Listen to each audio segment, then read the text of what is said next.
Countries around the world are struggling with how to deliver accessible, high-quality care at a price that they can afford. We know, certainly in the US, we continue to have these debates. We spend almost 20% of our economy on healthcare. 1 out of 10 Americans still has no coverage, and the quality of care is far from optimal. We often point to other countries, UK, France, Germany, and say, they've got the solution.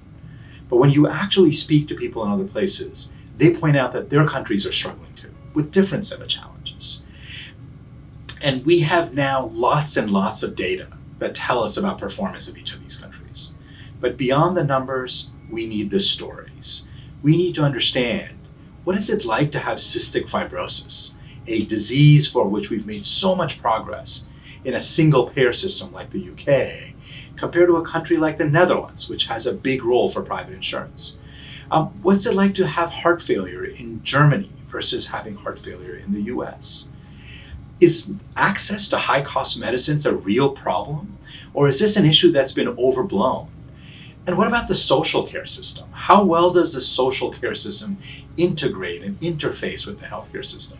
Because we know that for sick people, access to social care services is incredibly important for their health. These and other questions are really at the heart of health reform.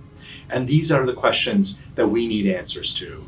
And these are questions that come only from talking to frontline people. They come from talking to doctors, they come from talking to nurses, they come from talking to patients and their families and their caregivers. In this project, which we're calling Choices in Health, we will examine 8 different countries, the US and 7 other high-income countries.